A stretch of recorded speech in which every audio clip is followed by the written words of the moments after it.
तो ये चैप्टर है हमारा। यहाँ हमने आपको प्रीवियस क्लासेस में हमने ये बताया था कंबशन क्या होता है, बताया था ना। तो कंबशन मैंने आपको बताया था कि एक केमिकल प्रोसेस होती है जिसमें कोई सब्सटेंस एयर से रिएक्ट करता है, एयर से रिएक्ट करता है तब वो चीज़ जलती है, क्या बर्न करती है ना। वो मैंने आपको बता दिया कि वो क्या होता है, कंबशन होता है। कंबशन को सपोर्ट कौन करता है, एयर करती है। कौन करता है? पहले मैंने नेसेसरी कंडीशंस बता दी, कंडीशन क्या होनी चाहिए कंबशन के लिए, है ना। तो हमारे पास एक तो कंबस्टिबल होना चाहिए। कंबस्टिबल क्या था, वो फ्यूल था जो कि जलता है, जो रिएक्ट करता है एयर से, है ना। दूसरा एयर होना चाहिए, है ना। और थर्ड इग्निस टेम्परेचर पे होना चाहिए। वो किस पे होना चाहिए, इग्निस टेम्परेचर पे। इन तीन कंडीशन को हमने पढ़ा था कि अगर ये तीनों कंडीशन आ जाती हैं तब जाके कोई भी सब्सटेंस बर्न करना स्टार्ट करता है, ठीक है। कंबशन रिएक्शन, जो कंबशन प्रोसेस होती है तीनों सब्सटेंस के प्रेजेंस में ही हो सकती है, नहीं तो नहीं होगी। क्लियर। ये मैंने आपको क्या बताया था, रिक्वायरमेंट्स बताई थी उसकी, क्या रिक्वायरमेंट्स है। क्लियर। आगे मैंने बताया कि इसके सपोर्टर क्या होते हैं, तो इसका सपोर्टर क्या है, सिर्फ एयर है। क्या है, एयर। अगर एयर नहीं रहेगी तो कंबशन नहीं हो सकती, हम किसी भी चीज को जला नहीं सकते विदाउट एयर, ठीक है।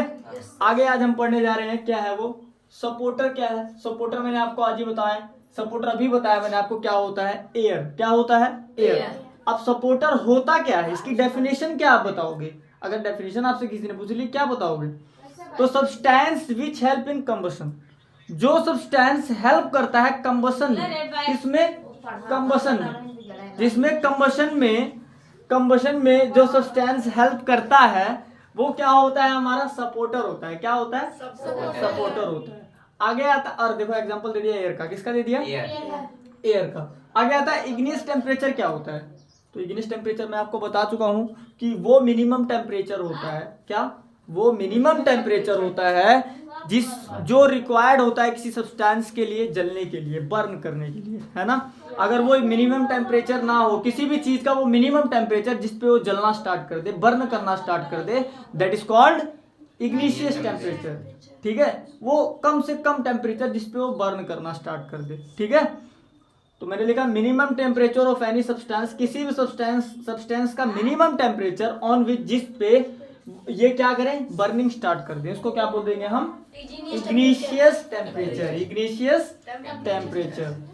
अब आगे एक चीज और आती है कि अगर इग्निशियस टेम्परेचर हमारा क्या है, कम है, the temperature of any substance, किसी भी सब्सटेंस का जो टेम्परेचर है वो इग्निशियस टेम्परेचर से कम है। क्या है, कम है। तो वो क्या होगी, बर्निंग स्टार्ट नहीं करेगी। देन दे कैन नोट, वो फायर कैच नहीं करेगी। फायर मतलब आग नहीं पकड़ेगी। आग पकड़ना मतलब समझते हो ना, कि आग लग जाना, है ना। तो कैच फायर नहीं करेगी जब तक उसका टेम्परेचर जो है इग्निशियस टेम्परेचर तक नहीं जाएगा, इग्निशियस टेम्परेचर तक नहीं पहुंचेगा तब तक नहीं। जैसे कि ये मार्कर है, क्या है ये मार्कर, और हमारे रूम का टेम्परेचर जो है, रूम का जो टेम्परेचर है, ये रूम का टेम्परेचर से क्या है, इसका इग्निस टेम्परेचर है वो क्या ज्यादा है। बट अभी जो इसका टेम्परेचर है उस इग्निस टेम्परेचर से क्या है, लेस है ना। तो इग्निस टेम्परेचर लेस होने की वजह से ये क्या बर्न हो रहा है, नहीं हो रहा है ना। अगर इसका टेम्परेचर इग्निस टेम्परेचर पे पहुंच जाएगा तभी ये बर्निंग स्टार्ट करेगा, तभी ये बर्निंग स्टार्ट करेगा, ठीक है। तो यहाँ पर मैंने वही लाइन लिखी है कि अगर टेम्परेचर किसी भी सब्सटेंस का क्या होगा, कम रहेगा, किससे, इग्नियस टेम्परेचर से।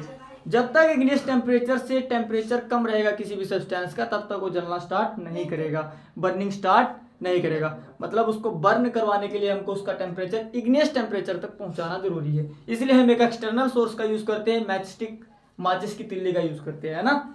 उसको हम यहाँ लगाते हैं, वो यहाँ हीट प्रोड्यूस करती है, और उसी हीट से क्या होता है, इसका टेम्परेचर बढ़ता है। पहले क्या होता है, पहले किसी भी सब्सटेंस का टेम्परेचर डायरेक्ट वो जलना स्टार्ट नहीं करता।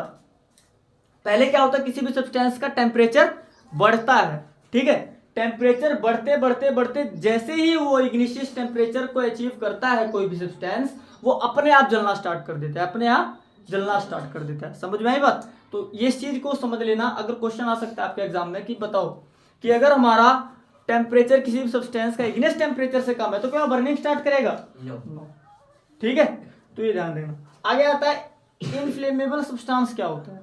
इनफ्लेमेबल सब्सटेंस क्या होता है, तो ये सिंपल होते हैं जिन सब्सटेंस का जो इग्नियस टेम्परेचर काफी कम हो, जिन सब्सटेंस का इग्नियस टेम्परेचर क्या हो, कम हो। जैसे पेट्रोल है, पेट्रोल पे ऐसे तिल्ले फेंको जलना स्टार्ट हो जाता है ना। एलपीजी है, CO2 है, ये सब अल्कोहल शराब जो होती है, कभी शराब में तिल्ली मार रहा है एकदम जलना स्टार्ट कर देगी वो, पानी में भी डाल दूंगा ना उसमें भी जलेगी वो, क्योंकि उसका इग्नियस टेम्परेचर काफी कम होता है। जिस भी सब्सटेंस का इग्नियस टेम्परेचर कम होता है वो बहुत इजीली जलती है, बहुत इजीली। ठीक है, तो इनका क्या है, इग्नियस टेम्परेचर क्या है, कम है। क्या है, कम। और जिन सब्सटेंस का इग्नियस टेम्परेचर कम होता है उनको हम बोल देते हैं इनफ्लेमेबल सब्सटेंस, इनफ्लेमेबल सब्सटेंस। ठीक है, लास्ट आता है फायर एक्सटिंग्विशर्स। क्या होता है, एक्सटिंग्विशर्स का मतलब होता है बुझाना। क्या करना, बुझाना। मतलब आग को बुझाने वाले जो व्यक्ति होते हैं उनको हम बोलते हैं फायर एक्सटिंग्विशर्स। ठीक है, तो मैंने डेफिनेशन में लिखा सब्सटेंस, एक ऐसा सब्सटेंस जो क्या करे, यूज किया जाए फायर को बुझाने के लिए। एक्सटिंग्विश का मतलब होता है बुझाना। ठीक है, एक्सटिंग्विश का मतलब होता है बुझा देना। तो फायर को बुझाने के लिए हम जिस सब्सटेंस का यूज करते हैं उसको हम बोल देते हैं फायर एक्सटिंग्विशर। क्या बोल देते हैं, फायर एक्सटिंग्विशर। एग्जांपल है, मैंने लिखा वाटर, सैंड, कार्बन डाइऑक्साइड, ये तीनों क्या है हमारे फायर एक्सटिंग्विशर। बट यहाँ पर एक एक्सेप्शनल भी है पार्ट। यहाँ पर पार्ट एक्सेप्शनल ये है कि वाटर वही फायर एक्सटिंग्विशर्स का काम करेगा जहां सिर्फ लकड़ी में आग लगी हो या फिर किसी कागज में आग लगी हो, वहां आप पानी को डाल के उसको बुझा सकते हो, वहां आपके लिए वो हेल्पफुल है। बट अगर किसी वायर से, किसी तार से, किसी इलेक्ट्रिसिटी अप्लायंसेस से कहीं आग लग गई है, वहां आप अगर पानी फेंकोगे तो आपको शॉक लग सकता है। ठीक है, तो इसलिए वहां ये यूजफुल नहीं है। वहां पर यूजफुल होगा आपका सैंड या फिर कार्बन डाइऑक्साइड। अब आपसे पूछे कार्बन डाइऑक्साइड क्यों होगा, तो कार्बन डाइऑक्साइड होने का एक रीजन है क्योंकि ये जो गैस होती है इसको लिक्विड फॉर्म में काफी ज्यादा कंप्रेस करके सिलेंडर में फिल किया जाता है। ठीक है, और जैसे ही उसका ऊपर से कैप को खोलते हैं बहुत ही प्रेशर के साथ ही आता है, और उसकी इसी ज्यादा प्रेशर की वजह से उसकी डेंसिटी भी बढ़ जाती है। क्या बढ़ जाती है, डेंसिटी। जैसे हमारा एयर है, तो जैसे ही ये CO2 हम किसी भी सब्सटेंस पे फेंकते हैं ना, तो क्या करता है, उसके ऊपर कवरिंग बना लेता है। क्या कर लेता है, ये उस सब्सटेंस के ऊपर कवरिंग बना लेता है, और उस कवरिंग के कारण क्या होता है, जो एयर का कनेक्शन होता है सब्सटेंस के साथ वो कट जाता है। और जब एयर का कनेक्शन कट गया तो सपोर्टर तो गायब हो गया। जब सपोर्टर ही नहीं रहा तो आग कहाँ से लगेगी, तो आग बुझ जाती है। ठीक है, हाँ। अगर केमिकल प्रोसेस की वजह से आग लगती है तब पानी फेंक सकते हैं। केमिकल प्रोसेस, अरे कंबशन एक केमिकल प्रोसेस है भाई। केमिकल प्रोसेस मतलब कैसे, सर जैसे कोई इंडस्ट्री है ना, सब केमिकल प्रोसेस से ही होती है, सब केमिकल प्रोसेस से ही आग लगती है। केमिकल प्रोसेस का मतलब ही ये है कि कोई सब्सटेंस एयर से रिएक्ट कर रहा है। ठीक है, अब चाहे वो इलेक्ट्रिकल अप्लायंसेस से आग लगे, चाहे वो लकड़ी पे आग लगे, सब केमिकल प्रोसेस ही है। वो केमिकल मत समझो वो कि वो लिक्विड होता है उससे आग लगे, उससे आग नहीं लगती, समझे, उससे जलना नहीं स्टार्ट होता। जलने का मतलब है कंबशन प्रोसेस। कंबशन प्रोसेस एक केमिकल प्रोसेस है। केमिकल प्रोसेस का मतलब क्या है, कोई भी सब्सटेंस बस एयर से रिएक्ट करे और आग लग जाए, उसमें कैच फायर कर ले, वो क्या है, केमिकल प्रोसेस है। ठीक है, ये थोड़ी ना कि तुम HCl को ला रहे हो वो लिक्विड फॉर्म में, वो केमिकल समझ रहे हो, वो वाला केमिकल नहीं, ये केमिकल प्रोसेस। केमिकल प्रोसेस का मतलब है रिएक्शन हो रही है, केमिकल रिएक्शन, समझे। हाँ, यहाँ पर अलग से केमिकल लाके नहीं कि वो वाली केमिकल में क्या होगा, ऐसे नहीं होगा। बस यहाँ दो केस आपको याद रखने हैं कि अगर लकड़ी और पेपर पे, कागज पे आग लगी है तो आप वाटर से उसको बुझा सकते हो, बट सावधानी आपको तब रखनी है जब आपकी आग लगी है इलेक्ट्रिसिटी से।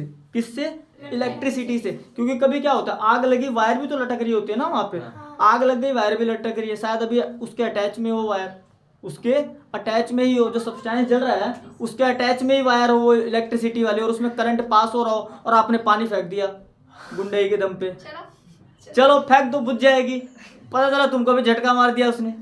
तो इसलिए आपको वहां ध्यान देना है इस चीज को कि जब आपकी वायर से आग लगी तो वहां आपको पानी नहीं फेंकना, सैंड आपको इतना ज्यादा मिलेगा नहीं, आपको CO2 लाना है। क्या लाना है, CO2 या पेट्रोल डाल सकते हो। ओ सॉरी, पेट्रोल नहीं, पेट्रोल बहुत बढ़ा देगा, पेट्रोल नहीं डालना, हाँ CO2 डाल देना। क्या डालना है, CO2। ठीक है, वो सिलेंडर में CO2 ही होता है, जो फायर एक्सटिंग्विशर वाले सिलेंडर्स होते हैं ना उसमें होता है। उसी को जब डालोगे आप तो क्या करेगा, जो हमारा सब्सटेंस है उसको एयर से अलग कर देगा, तो सपोर्टर तो अलग हो गया। अब जो सपोर्टर अलग हो गया तो रिएक्शन बंद हो जाएगी वहीं से। क्योंकि सुन लो पहले पूरी बात, क्योंकि आग कैसे लगती है, एयर और सब्सटेंस के रिएक्शन से CO2 क्या करता है, CO2 उन दोनों को सेपरेट कर देता है, अलग अलग कर देता है। और जब अलग अलग होगे तो कहाँ से रिएक्शन होगी, रिएक्शन होगी नहीं। जब रिएक्शन नहीं होगी तो आग कैसे होगी, कैच फायर कैसे होगी, नहीं होगी।